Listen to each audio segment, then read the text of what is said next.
This is the session titled Investing in Integrated Climate and Nutrition Actions.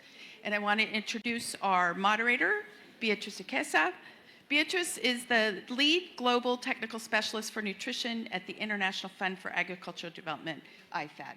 She is also a member of the steering committee for Standing Together for Nutrition. Thank you very much. Over to you. Thank you, Cecilia. So I'm glad to be here to just see how we all understand and move forward the agenda of climate change and nutrition. And what a better time to really bring this up. So I want to welcome all the dignitaries in the room.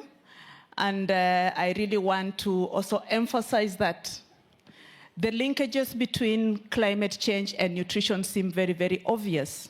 But what we know is that there's still a lot that needs to be done. We are experiencing a lot of high extreme weather events in terms of flooding, in terms of increased precipitation, in terms of increased just temperatures, drought, and a number of aspects that are really influencing the food and nutrition security. We've had so many cases where people's livelihood are destroyed because of climate change. And when the livelihoods are affected, then it ends up affecting what people can access in terms of food and nutrition. So it's a very, very good time to be here and just see on how we can really discuss this, share this. So look forward to a very interactive and learning session. So with us here, we have a great list of panelists, bringing in a lot of expertise in their area of work.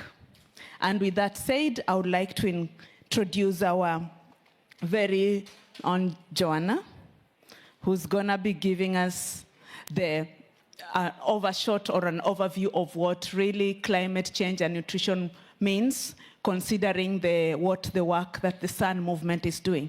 So Joanna is the SUN coordinator for Secretariat at the Scaling Up for Nutrition movement. And I invite her to just give us an overview of what she's prepared for us. Over to you. Thank you. Is that on? Yes. Yes. Thanks very much for inviting the Scaling Up Nutrition movement today. I'm the director, not the coordinator, but thanks, Beatrix. So it's a great honour for us to be here at the start of the N4G week, and it's very exciting to see the buzz in the room, and very important for us being part of this discussion that's fundamental to human development, economic growth, and global stability, and that's the links between good nutrition and climate. Climate change is probably the single greatest threat to achieving the nutrition targets. And maybe just to give you some of the projections, drawing from a range of evidence, there's the potential for climate to really increase the rates of stunting. There are some projections that say by 2050 there won't be enough food in the world if we carry on with the same kind of consumer and producer patterns. Worsening climate conditions are likely to raise the levels of underweight and wasting by 50% in some of the most vulnerable areas to climate change. And lastly, the rising carbon dioxide concentrations in response to climate change have the potential to reduce levels of micronutrient in food such as B vitamins, calcium, iron and zinc, which makes the task of reducing anemia, for example, which is already extremely difficult, more difficult for the future. And the challenges of climate change and malnutrition are deeply connected. Today's food systems, as they stand now, leave around 2.8 billion people unable to afford a healthy diet, and a crisis that stands to worsen under the current climate change projections. At the same time, food systems are a part of the problem, generating 1/3 of the global greenhouse gas emissions. And when we look at the evidence today, which I think Saskia is going to do, then we need to look at how we better integrate nutrition into climate action, because it's urgent now. So it'd be no surprise talking to everyone here to say that a major block for reducing malnutrition is finance. And while climate finance for mitigation and adaptation is growing with pledges of up to 300 billion, nutrition investments are around about 0.3% of ODA. And I think with the recent aid cuts, we can only expect this problem to become more severe. So diversifying finance is essential, given the links between climate and nutrition. We need to get to a place today or very soon where we can see a greater share of climate finance leveraged for nutrition outcomes. I think only about 1% of the climate finance is currently tagged for nutrition. So when I look at the sun countries, and for those of you, just in case you don't know, they're the 67 countries involved in the Scaling Up Nutrition movement. 17 out of 20 of the countries that are most vulnerable to climate-related food and nutrition insecurity sit inside the sun countries. The value of the Green Climate Fund going to some countries is around $9 billion, and all 67 countries are recipients of the Green Climate Fund, representing about 46% of all the funding recipients. But what we're going to talk about today, they're missing the evidence and opportunity to better link that financing to nutrition outcomes. None of that money really goes towards nutrition, but imagine what could be achieved if nutrition was understood in that context with $9 billion. So to make the case that nutrition should be embedded into climate policy, there is a need for really robust evidence. And I think it was Kaveh from FAO said to me about 2 weeks ago when I presented some nutrition evidence. He pointed out that the evidence I was presenting him, all the nutrition evidence on nutrition targets off track, was just not very compelling. And that it wasn't compelling evidence for the climate community. And that he challenged us to find a way to demonstrate that climate action is better when you consider nutrition than it is on climate action on its own. So I think that's a challenge for the evidence and research community here, and hopefully we'll get to that in the panel with Saskia. So we really need to know how to use the evidence and show the impact of climate on nutrition, but also what that means in terms of the benefits of integrating climate-responsive nutritions across food, health systems, social protection, and humanitarian efforts. Then in that sense, that's the way that we get the ear of both the nutrition and climate community working together. So I'm really looking forward to the panel and hearing how countries are linking climate and nutrition. It's encouraging to hear that a number of countries are making the climate integration commitments at N4G. In SUN, we've been working with the ICAM partners to support countries to link commitments to climate policy through their nationally determined contributions.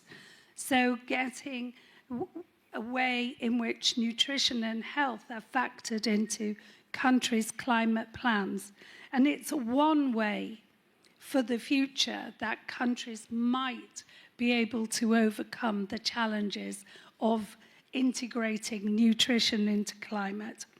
But it's not the only way, and we need multiple channels to keep pushing this. So just to plug as well for later in the week, one of those ways on nutrition integration is to flag the Global Compact on Nutrition Integration, which will be launched on Wednesday, and which 34 of some countries have agreed to sign up, and various parts of the UN and various stakeholders. And this aims to mobilize and sustain more commitments to integrate nutrition across sectors and across economic growth models.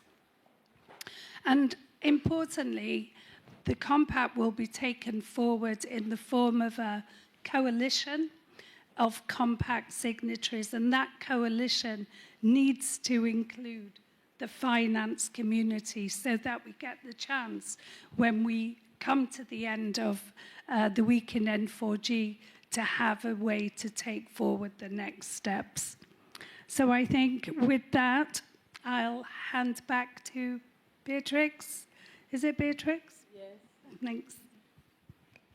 Thank you so much, Dr. Joanna. Thank you so much. Dr. Joanna Racing, again, I'll say, she's the director for the Scaling Up Nutrition Movement Secretariat. Let's give a hand clap to her.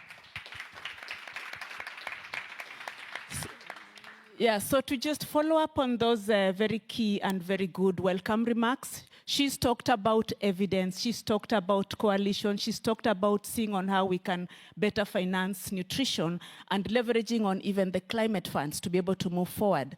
So this is a great transition to see on how we can move forward and look at the evidence. What is the evidence looking at? What is the advocacy message looking at? And with that, I want us to move to the next level where we are going to hear from a great panel of experts. And our first panelist is Dr. Saskia Osedrap. Have I said it correct? Osdrap. Okay, excuse me if it's not accurate. So Saskia is the director, executive director of Micronutrient Forum. And she's really going to talk about the latest data that is coming out of this work. And I think it's going to be a very great learning point and sharing point for her. So over to you, Saskia. Thank you. And I'm going to stand, and I hope I'm not standing in the way of people on that side of the room, but I thought then at least it's better visible for people on the other side of the room. And I'm going to take up the challenge to talk about the evidence base on climate and nutrition with the aim of looking at interventions that can benefit both agendas. Because I do think that you're very right, Joanna, that it's important when we talk to people in climate that we also are clear on how this can also benefit their agenda. And I think the other way around, obviously, is also the case. How can some of the climate interventions benefit the nutrition agenda? So the next slide, please. We know that the climate and nutrition agendas are intertwined, and Joanne already talked about this, and this will have substantial consequences for both health, for nutrition, for the society, and for our social capital. And we know also that this evidence that is there, it's still a limited evidence base, and it's a growing evidence base, shows that these relationships are complex, they are bidirectional, and they're highly context specific. And they are across food and health impact pathways. So for instance, through the food impact pathway, you can see this on this slide, climate change and associated weather events are known to reduce not only the quantity of harvests and fishery catches, but also the quality of food. And you heard about that it can cause a decline, elevated CO2 levels or excessive heat can cause a decline in nutrient content, and these declines can be quite significant. There's evidence that shows that rice that has been grown under elevated CO2 conditions has up to 30% less B vitamins, including folic acid. And lentils and beans that are grown in excessive heat, they have 14% less protein levels and also 39% less iron and zinc concentrations. So that is quite significant. And through the health impact pathway, climate change can also impact nutrition, both indirectly, because we know that we know that through an increase in water and food and vector-borne diseases, we will see an increase in nutrient needs of people that are sick because of these diseases, but also directly where excessive heat can impact nutrition, for instance, through impacting the frequency of adverse pregnancy outcomes, leading to poorer fetal growth, to reduced breastfeeding, and to lower later growth of the child. And it has been estimated that in that regard, climate change is associated with a 46% increase in child wasting. And gender is a cross-cutting factor across, the next slide please, across all these pathways. And we will hear more about the impact of gender on climate change in the next presentation by Elizabeth. This is from a study in India, and this is a slide that we borrowed from Dr. Sulvi Bhutta, who is also in our steering committee together with Beatrice, and who couldn't unfortunately be here today. But this is from a study in India that showed that exposure to extreme heat can double the risk of miscarriages, stillbirths, and low birth weight. And this body of evidence is there that to suggest that the adverse effects of climate change and both the acute effects due to extreme weather events, but also the longer-term shocks and changes can negatively impact the health and nutrition of already vulnerable women. Next slide. But it's bidirectional. So we know that just as that climate change impacts nutrition, also what we eat impacts climate change. And I think that is the type of evidence that we also need to show to people working in climate. We know that our food systems are responsible for 30% of the greenhouse gas emissions, and about half of these are coming from animal food production. Agriculture is responsible for 70% of global fresh water consumption, and it's also the main driver of biodiversity loss. And even if we would be able to eliminate all the fossil fuel emissions, which is, I think, still not happening, just the emissions from food systems alone will make it highly unlikely that the world will be able to meet the 1.5 degrees Celsius target, and even the 2 degrees Celsius target it will be out of reach. Next slide. So these interlinkages between climate and nutrition also offer opportunities for interventions that improve both the nutrition and climate agenda. We will summarize some of these here on the supply side, on the demand side, and to protect the most vulnerable. And this multidisciplinary expert consortium of the Standing Together for Nutrition program has summarized these evidence and developed that into consensus recommendations to support climate adaptation and mitigation agendas, but also to support nutrition agendas. And you can access these recommendations through a QR code that should be available on the previous slide. So maybe you can move back to the previous slide so people can download. I think it was available on the previous slide, right? Oh, you can't really see it. I'm sorry. It's over there. Oh, it's over. Oh, yeah. Maybe I can invite the other speakers to step up to the stage during the presentation. Okay. Yes. So anyway, there you can download a policy brief that summarizes the evidence that I'm going to present to you here today. So on the next slide, please. On the supply side, countries can support policies to increase the diversity, the yield, and the nutritional quality of foods. And this can, for instance, be achieved by scaling up climate-smart agricultural practices, such as regenerative farming, but also to invest more in underutilized climate-resilient, nutritious food crops, including indigenous food crops such as sorghum and millet. And additionally, countries can also invest in the promotion of more sustainable livestock production, and there are several reports available, for instance, at FAO, with interventions to ensure a more sustainable production of livestock. And countries can ensure that populations, particularly the vulnerable populations, can achieve these nutrients in a more sustainable way. For instance, through biofortification, which is natural breeding of food crops that are higher in nutrient content, or through large-scale food fortification, which is a very sustainable and environmental friendly way of delivering these nutrients to populations in need. Reducing food loss and waste can also contribute not only to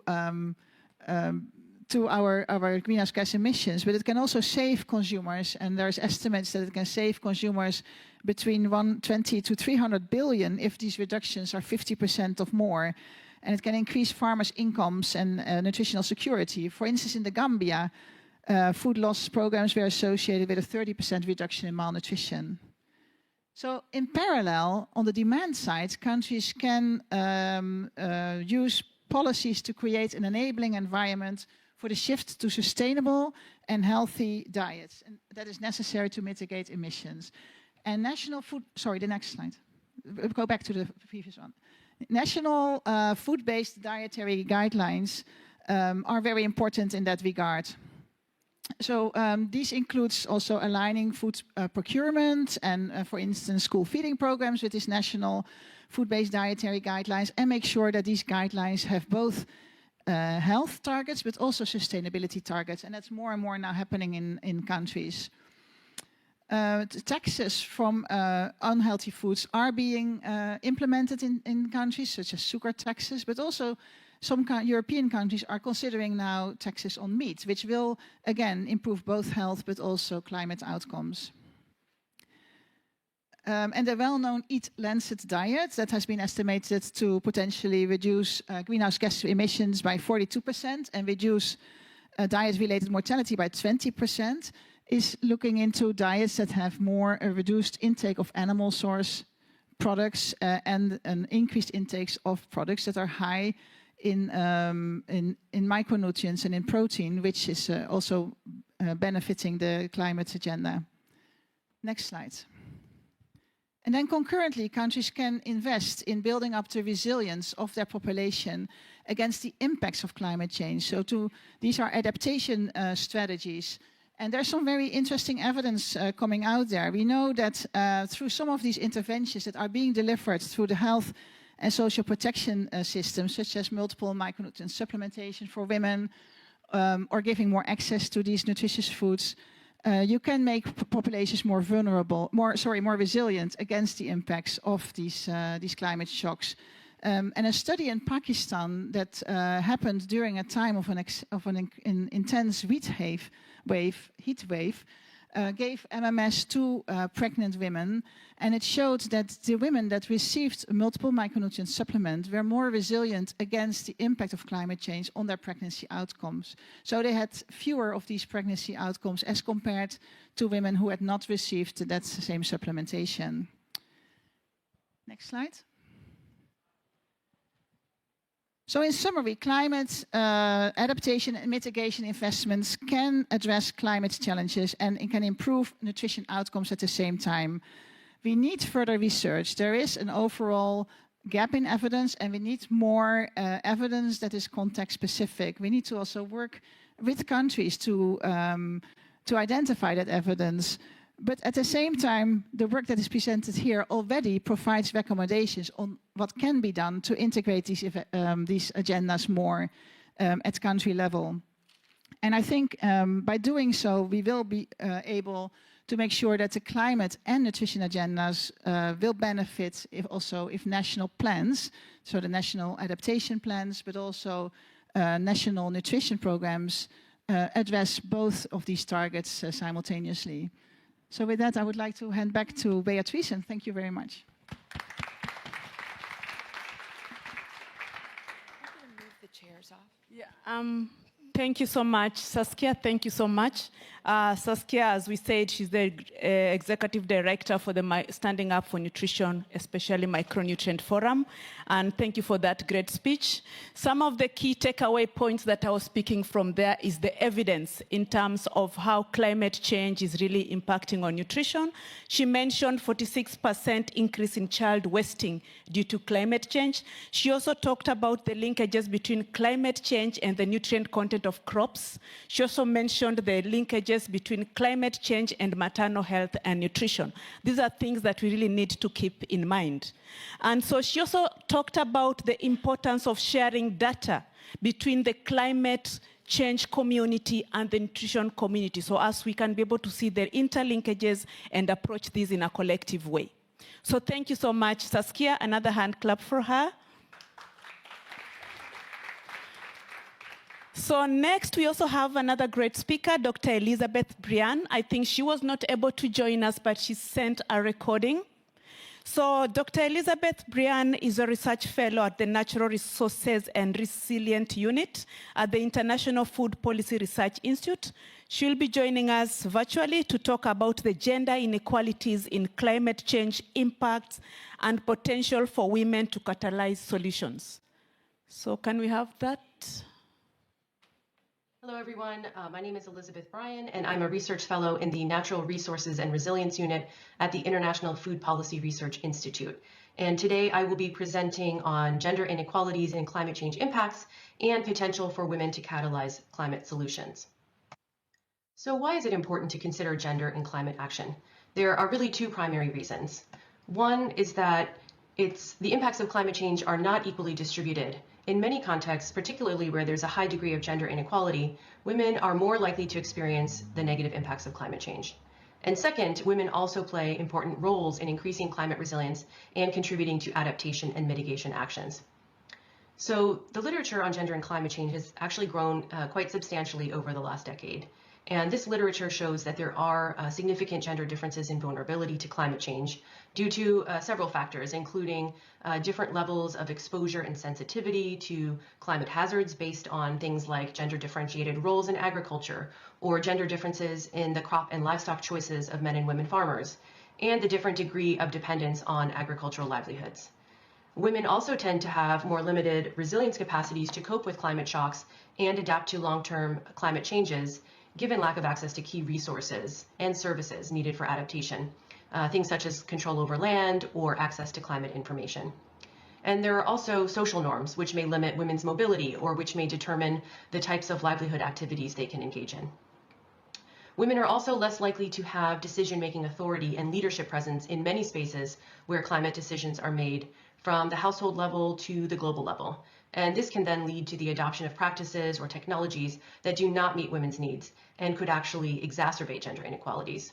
So for example, there's research showing that certain climate smart practices, like conservation agriculture, can increase women's labor burden in agriculture. However, when women have agency to respond to climate change in ways that they prefer, they often adopt practices that have broader implications for climate resilience, such as adopting improved livestock feeding practices for the types of animals that they manage, or adopting better food storage and processing practices to reduce food waste, and sharing knowledge about seed varieties and traits through informal networks.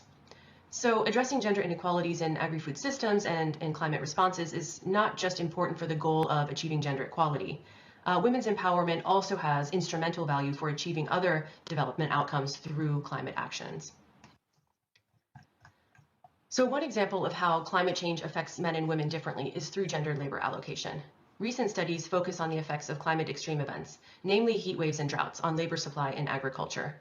One study looks across 30 countries in Africa and uses labor force survey data to show that heat waves reduce both men and women's labor effort in agriculture.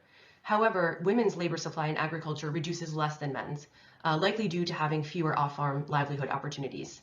Therefore, women's labor contribution is actually increasing relative to men's under climate extremes. Similarly, a case study in Tanzania shows that heat stress reduces total male family labor in agricultural production, while female family labor remains unchanged, or even increases in the case of female-headed households. And these results emphasize the importance of women farmers' contribution to agricultural production under a changing climate. However, they also raise concerns regarding the working conditions of women under a more hazardous production environment. And these results also highlight the need for women to have adequate nutrition in order to be able to sustain their agricultural labor supply under worsening climate conditions. So even though women take on additional work burden relative to men under extreme weather events, women face greater losses. The FAO report, The Unjust Climate, highlights how, in particular, female-headed households are vulnerable to the negative impacts of both extreme weather events and long-term climate changes. So drawing on data from across 24 low and middle income countries, the report finds that female-headed households experience average annual income losses of 8% due to heat stress and 3% due to floods relative to male-headed households. The report also shows that a 1 degree increase in long-term average temperatures is associated with a 23.6% reduction in farm income and a 34% reduction in the total incomes of female-headed households relative to male-headed households. Reaching women with extension services is one key way to increase agricultural productivity and incomes under climate change. Another recent study showed that when women also receive extension services, agricultural performance is 13% higher than in the case of men-only beneficiaries. And when extension recipient women also contribute to decision making, the negative impact of flooding on crop income is reduced by 19%. So it's also true that when women are engaged in finding solutions and have the capacity to respond effectively to climate change, this can contribute to greater climate resilience. For example, a study from Bangladesh looks at the extent to which indicators of women's empowerment influence the allocation of farmland to different categories of crops. And this study shows that women's involvement in agricultural decisions and participation in groups is associated with greater crop diversification away from cereals, which is mainly rice, towards other crops such as fruits. So this suggests that women's empowerment can increase climate resilience, given the importance of crop diversification as a risk-reducing strategy.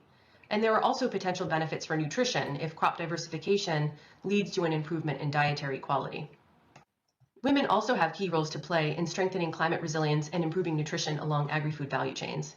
For example, women play key roles along the goat value chain in Senegal, where they contribute to producing goat products like cheese and soap. And then with greater access to feed resources, vaccines, and cold storage, they can also contribute to making the value chain more resilient to climate stressors and increasing access to nutritious foods. Similarly, women have key roles to play in managing aflatoxin risk in maize and groundnut, which is actually increasing under climate change. And these include things like adopting good agriculture practices on the farm to minimize contamination, mitigating accelerated toxin development in the post-harvest supply chain, and reducing consumption of contaminated foods by diversifying diets to include more fruits, vegetables, legumes, and animal source foods.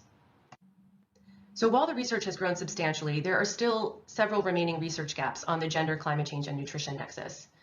While the evidence on the disproportionate impacts of climate change on women is relatively robust, there's still less evidence on the linkages between women's empowerment and climate resilience. IFPRI is currently developing a new tool to capture aspects of women's agency that are important for climate change. And this tool will help us fill some of these remaining evidence gaps on how women's agency drives greater resilience and also how climate change interventions can support women's empowerment. Another area for additional research is on identifying opportunities for women's empowerment, increasing climate resilience, and improving nutrition along agri-food value chains. So while we've done some case studies on this for certain value chains, this approach can be applied to other contexts and value chains, such as for horticultural crops. We also need to better understand the implications of more stringent agricultural mitigation for gender equality and nutrition outcomes. And lastly, given the increase in women's labor in agriculture relative to men's, more research could explore how gender inequalities in time burden affect diets and health. And this slide here just shows some of the resources that I referred to in this presentation. And lastly, I just want to thank you all for your attention today, and feel free to reach out to me with any questions. Thank you very much. Thank you, Dr. Elizabeth. Now, she really highlighted clearly the effect of social norms on climate and nutrition. And with that said, we want to welcome Dr. Nancy Abuto, Deputy Director for Food and Nutrition Division at the Food and Agriculture Organization, FAO. Dr. Nancy Abuto will be sharing with us reflections on the prioritized evidence and needs from the ICANN Roundtable. Over to you. Yeah, thanks, Beatrice, and thank you all for allowing me a few moments to reflect on what we've just heard and put that also in the context of a climate nutrition roundtable that FAO hosted with the government of France and with the support of our ICANN partners in Rome back in February. The purpose of that roundtable discussion was to bring together this evidence around the interlinkages of climate and nutrition and the evidence we have for integrated actions to impact positively both climate and nutrition-related outcomes, and then to hear from policymakers how compelling that evidence is for them and where they see more evidence should be generated to help build that compelling argument, the compelling argument that Joe talked about at the beginning. So let me just reflect real quickly on what we heard from that roundtable and what we heard today. I took a whole bunch of notes, even though it was only 2 presentations. Well, first off, we came away from our roundtable in Rome with 5 key take-home messages, and all of those take-home messages were reflected in these presentations. So I'm going to organize my quick remarks here around those 5 key take-home messages. The first one was that the evidence linking climate change and malnutrition is indisputable. There's so much that we know around how these 2 topics are actually related. And only a few years ago, we weren't talking about these 2 topics in the same presentations, in the same fora. Saskia said that these 2 are intertwined, and I think that that's a really, really good word to use. She also shared a lot of the details on how CO2 in the environment are affecting nutrients in the food that we eat, for example, but then also the evidence of climate on health outcomes. Those pregnancy outcomes are something that are really, really important set of evidence for us to consider. The second take-home message that we heard back in Rome was that gender transformative approaches to mitigate the risk of climate change and malnutrition are vital, especially in context where women and children are uniquely vulnerable. And Saskia started us off with some reflections on that evidence, but then, of course, Elizabeth was able to really give us some context around that, about how women can be change agents. So it's not just about the vulnerability of women in the context of climate change and malnutrition, but also how women's empowerment can achieve a whole plethora of developmental outcomes, including climate resilience. So our third, I see I only have 1 minute left and I only just started. Our third take-home message from Rome was that sound theory and evidence is available now, and we must use this to accelerate integrated climate nutrition action. Saskia mentioned actions available on both the supply and the demand side of the agri-food system.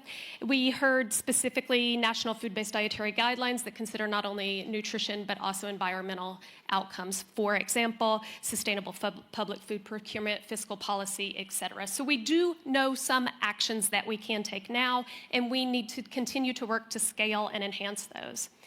The fourth take-home message was that opportunities abound and recommendations exist on how to make that acceleration happen.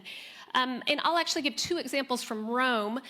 We heard an example from Brazil, where they're utilizing those food-based dietary guidelines in their school food and nutrition for both sustainability and for nutrition outcomes. We also heard an example from Fiji, where they're using innovation to elevate some of their lost traditions for food conservation, and then pairing that with modern trade measures within WTO rules. So there are opportunities from countries that we can learn from. And that brings us to the last message, which is, despite what we know already, despite those actions that are out there, we do need to continue to expand our evidence base, and a joint research agenda coming together today to have a baseline of knowledge that we can build upon strategically can help policymakers to scale and strengthen action. Thank you very much. Thank you so much. Thank you so much, Nancy. Thank you so much. So with that said, what I'm picking is that evidence is there. We just need to act. So with that said, I want to welcome my co-moderator, Dr. Sean Becker. He is the Chief Program Officer at Helen Keller International. He will direct the panel and talk about other aspects that build on what you've just been discussing. Over to you, Sean. Thank you. Thank you so much, Beatrice. And I think we've seen the evidence. It's compelling. Now we want to talk to 3 people who are actually trying to work at national level to turn that evidence into action. I'd like to first call up Nadia Rahman, who is from Pakistan. She is with the Ministry of Planning and is in charge of the climate change and food security agenda. So incredibly relevant. Nadia, yes, please come up. Or give a round of applause as people come up, please. Then we're going to move to Brazil. Ana Luisa Domingos is with the World Food Forum and a member of the Young Scientists Group. Ana, please come up. And then we have a special guest star from Madagascar, whom I coerced into joining us at the last minute, which I think is brilliant because Professor Marie-Danielle Vululunatiana is the national coordinator of the National Nutrition Office. And I think as you heard this morning, Madagascar is unfortunately at the forefront of this, the climate crisis being a nutrition crisis. And with that, we really are going to hear from these members. And for Professor Marie-Danielle, I will ask the questions in French, and she will respond in French. So if you don't have your headsets and you don't speak French, you might want to get them out. So I'm going to start with a series of questions, and then I may improvise a bit. And I think, do we have an additional microphone? Yes, Beatrice is going to do it, see.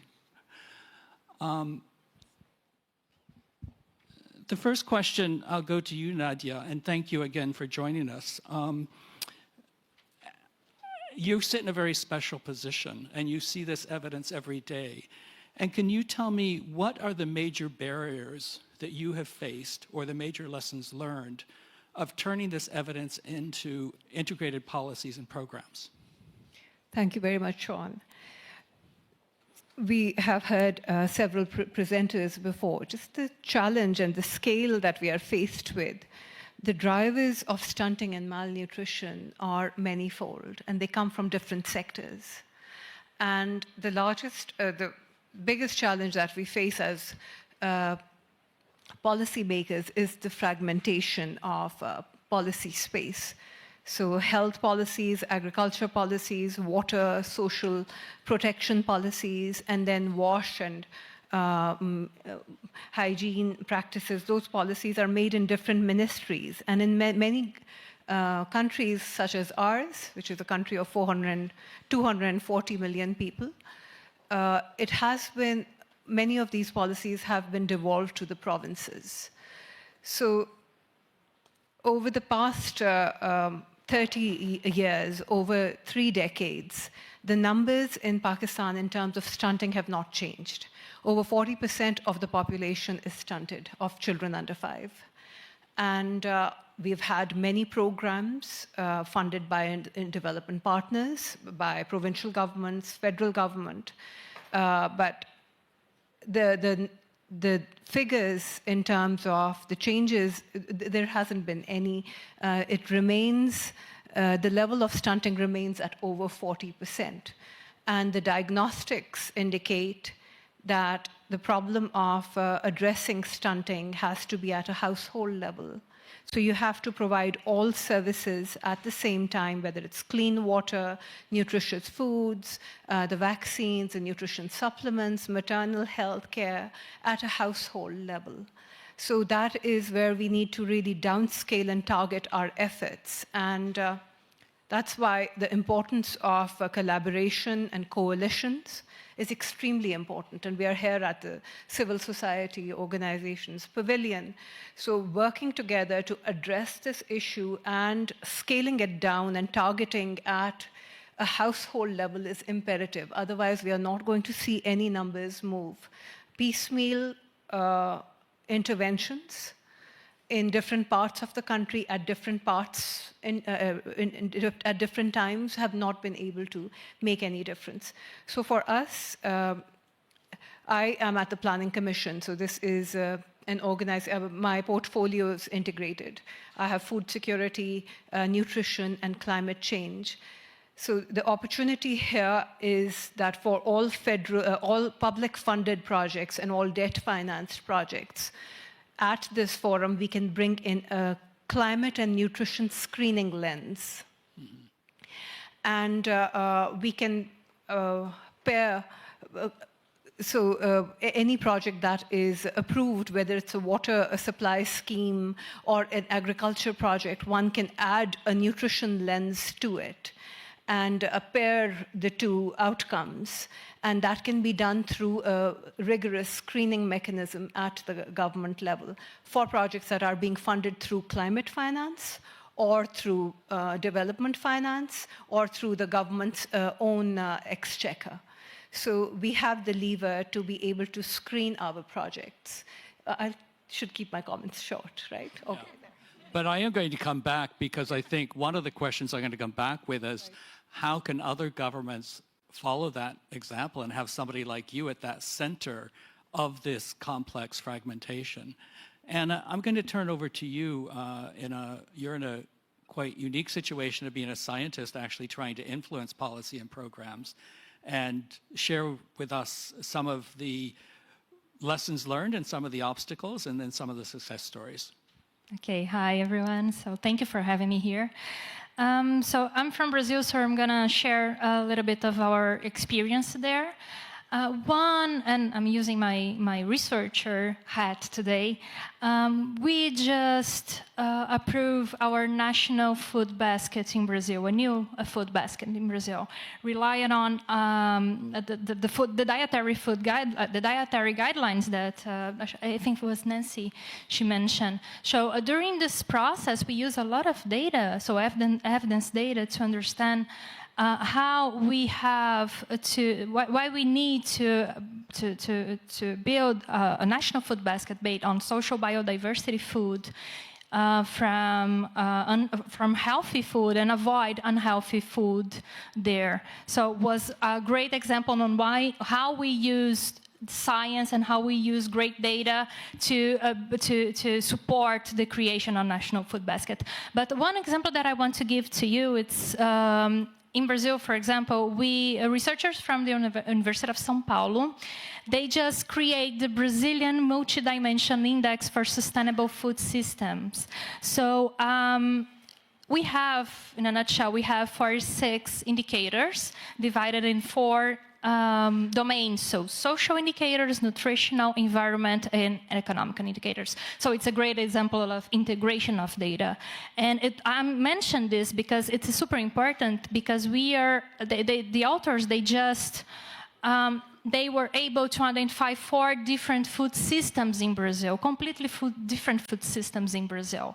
And right now, they are using the food systems to cross this information with the global syndemic in children under 5. So the obesity and undernutrition in children that were assisted by the primary health care systems. And I mentioned this because we need investment in science. Because when we are talking about an intervention in a public policies from the north, so using the north data, it's completely different when you're using the south data. So we talk about this specific public policies and how we need data to cover all the nuances that we have in Brazil. So it's just, but to do that, we need money, we need financial, we need finance science. And you mentioned this exercise that we are doing as a scientist in relation to public policies. I think before we integrate data, we need to integrate researchers. So we are collaborating. We heard a lot about this collaboration necessity today. So we are integrating our researchers, writing proposals together, because we cannot work in silos anymore as researchers. So nutrition together with climate change scientists, together with artificial intelligence scientists. Also, we are exploring new ways to communicate. So it's an exercise that it's not easy, but we are writing not just good articles, so scientific articles, but we are writing also public policies, policy briefs, e-books. We are talking we are writing on why it's important for a clinical nutritionist to understand global syndemic in Brazil. So at least we are doing this exercise to explore, to collaborate more, and to improve our science and our data, and in the way to improve public policies. Thank you so much for that. I'm hearing a couple of themes emerge here. One is the defragmentation. It's defragmentation of financial streams, of programming, and of data and research. The other theme, I think, which is important, is that you need to move from a national or global understanding to a national understanding, and then at the national level, really understand which communities are the most affected and what actions are they needed.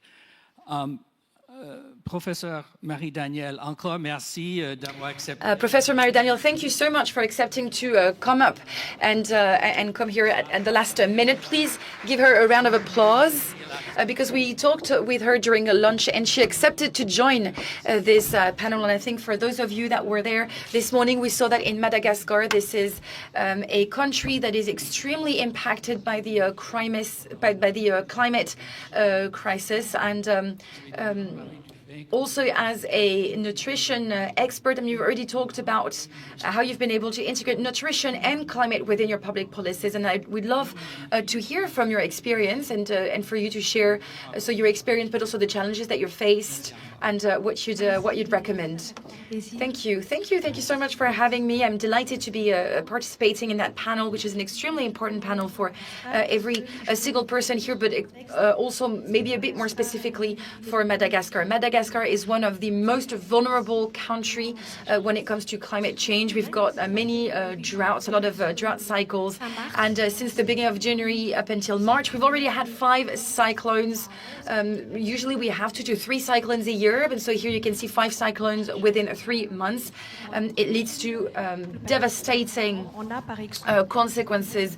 We have 1.9 million of people that are suffering from food insecurity in the south of Madagascar. So this was the APC forecast before the 3 cyclones that have just hit Madagascar. They've hit Madagascar in a row, in a week, in the past week or the past 10 days.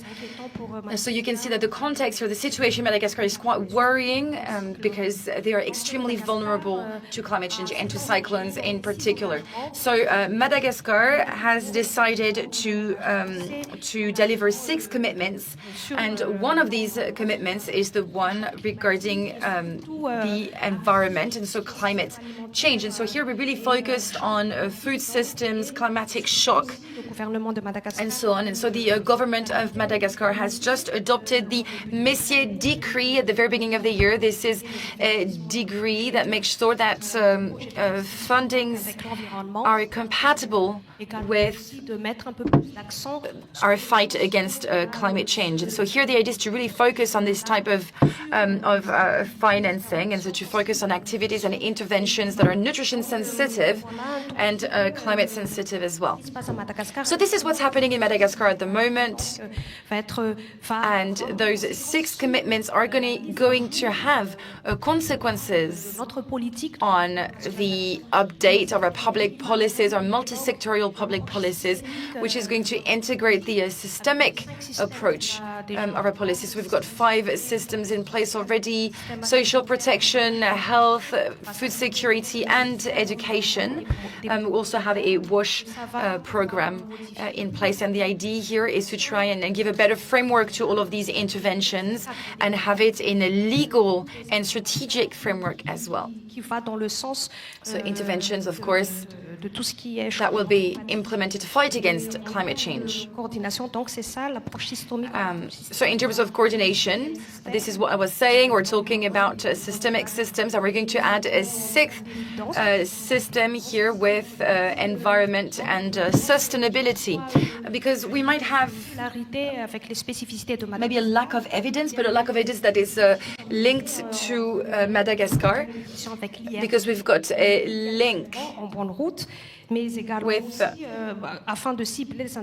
climate change. So the idea is to be able to target interventions in a context in which we've got limited resources, because we do have limited resources in Madagascar.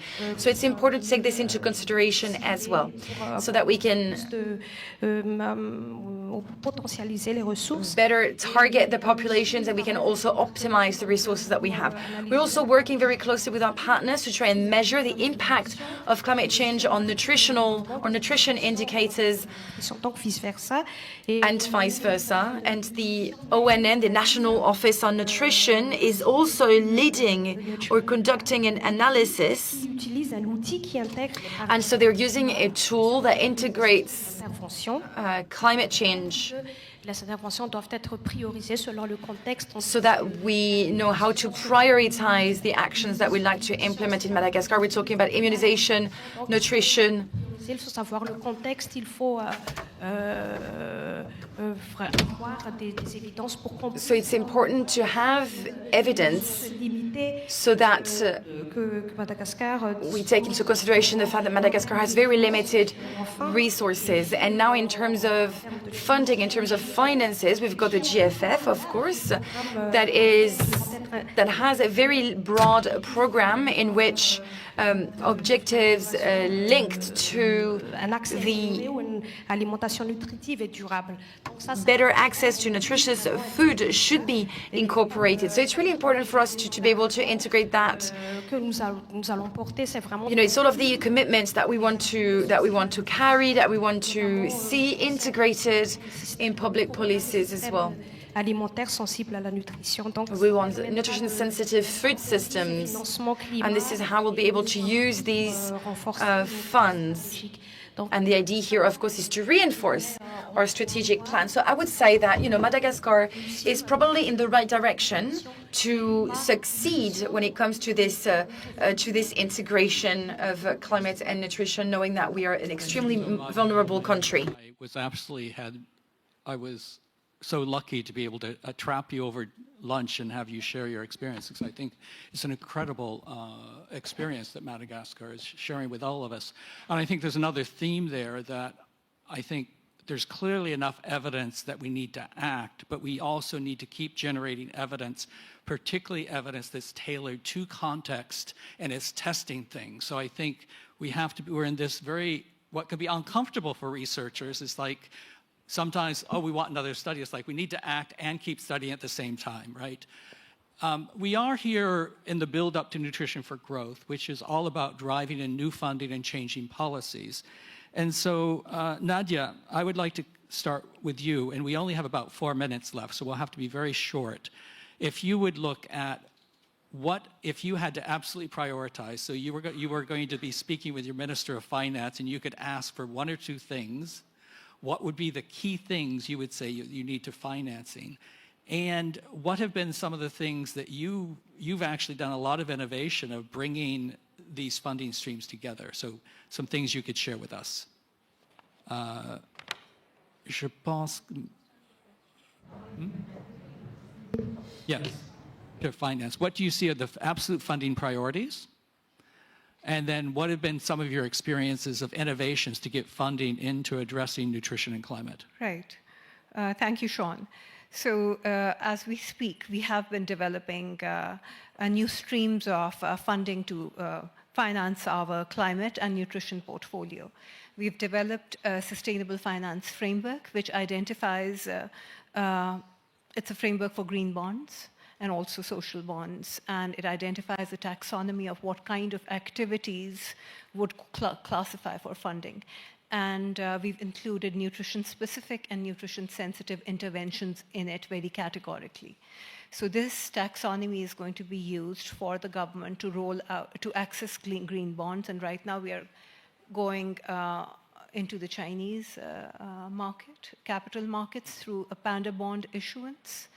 And in the first list of projects, we've also included water-related projects with WASH and CLARE nutrition indicators in it.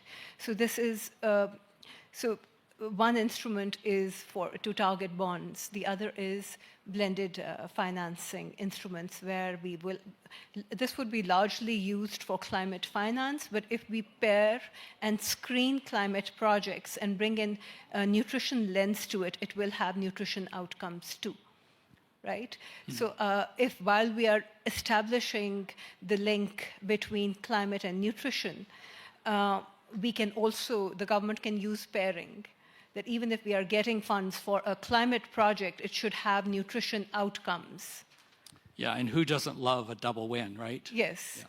So, and another thing that we are looking at carbon markets too. So, targeting adaptation and resilient practices at a farmer level to be able to tap into that, into carbon markets. That would be, we've issued guidelines, and that is something that we want to strengthen, considering that adaptation is underfunded. Only about 4% of international finance, climate finance goes into food systems. So we'll have to fund those.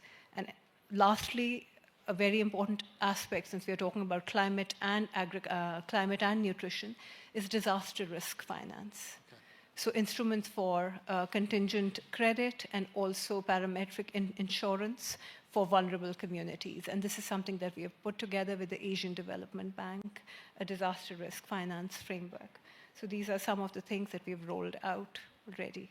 Thank you so much, Nadia. I'm getting an evil stare from our genius behind this work, saying we have 1 minute. So Anna, real quickly.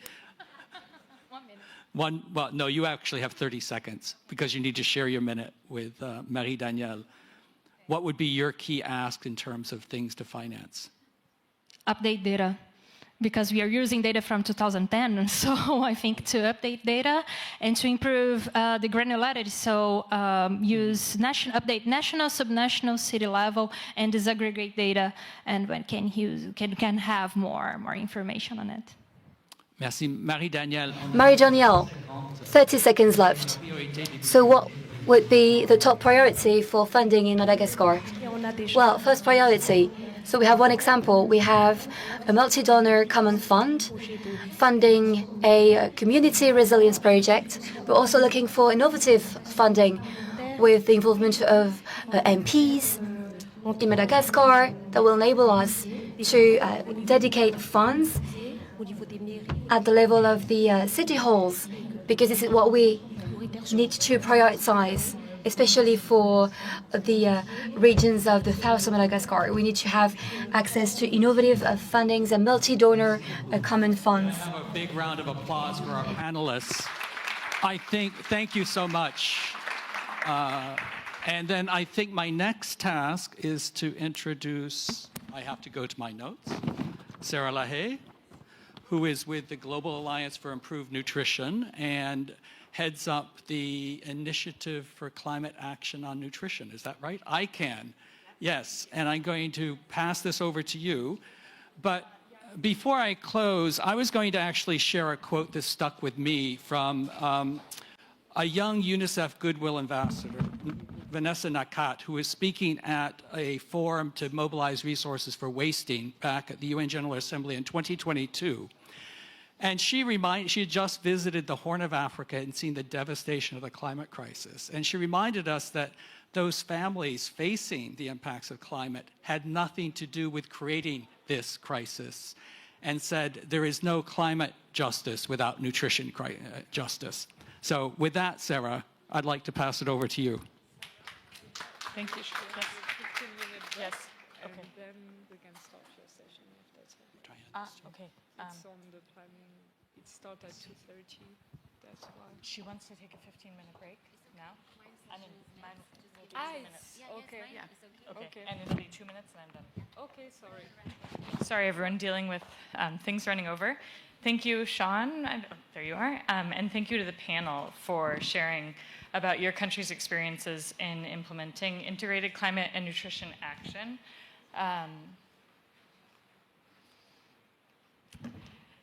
Until recently, actions to address the challenges of climate change and malnutrition have largely taken place independently of each other in two systems that rarely interacted. Bringing these two areas together, recognizing the bidirectional nature of them, and identifying and generating support for the solutions that Saskia and others have elaborated on was the motivation for the launch of ICAN by the government of Egypt at COP27. ICAN is a multi-stakeholder, multi-partner global flagship initiative that aims to connect the infrastructure of climate and nutrition for joint action opportunities, and we're joined by many of our partners today, including SUN, FAO, as well as WHO, the UN Nutrition Secretariat, UNEP, and then my organization, GAIN. Quickly going forward. We've heard a lot about the need and the opportunity for integrated action. I want to touch briefly on just how much lack of integration there is today. In 2023, ICAN published our baseline report, which assessed the state of climate nutrition integration across a variety of indicators. We heard some of the statistics in Joanne's remarks, but just to highlight a few here, for example, only 2% of NDCs have concrete plans to take action to address nutrition, and on the flip side of that, only 95%, not only, 95% of global nutrition report commitments do not consider climate or sustainability at all. So really a huge lack of integration. On the financing side as well, only 1% of climate-related ODA even mentions nutrition, and only 3% of GCF funding in 2021 and 2022 targeted nutrition-specific interventions.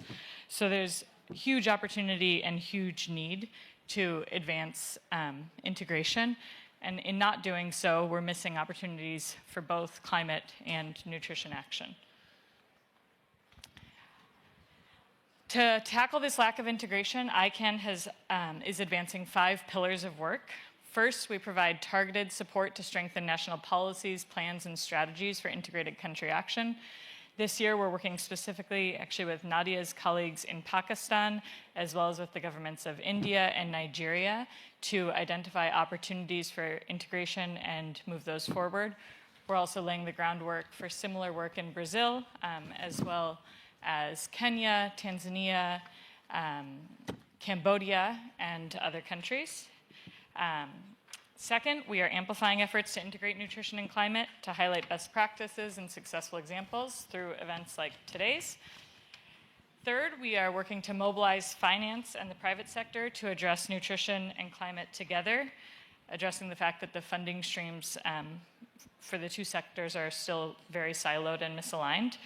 And this week, actually, we'll be announcing that we are publishing a paper together with the World Bank titled Dual Challenges, Shared Wins, Unlocking Climate Financing for Nutrition.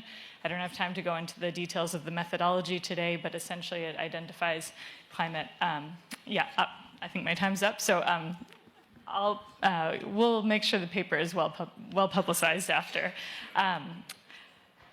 Fifth pillar is on becoming the go-to place to amplify efforts, so bringing all of you together who are working on climate nutrition integration. Thank you very much. Thank you. Thank you, Sarah. I'm sorry for rushing you. I don't know whether, you can hear me. So thank you so much.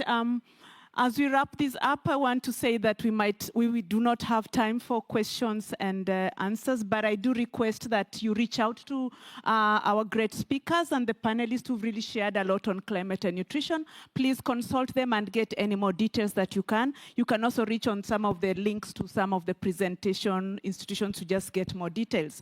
But I wanted to mention just 2 things that were coming out clearly from this. The role of multi-sectoral and integrated approach, because we know nutrition and climate are not aspects that can be addressed by one sector.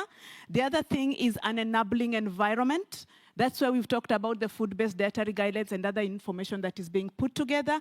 The other aspect that I wanted to mention is the blended financing aspect that came up, leveraging on mainstream financing to support nutrition, and then updating the data that is out there to make sure that we are working with what is current. So these are key things, and a lot of other things have also been mentioned. So with that said, I want to thank everyone for spending time with us. I want to thank our esteemed speakers, the opening remarks, the panelists, and the other dignitaries that were able to share with us their knowledge. And with that said, thank you so much, and we keep talking. Thank you.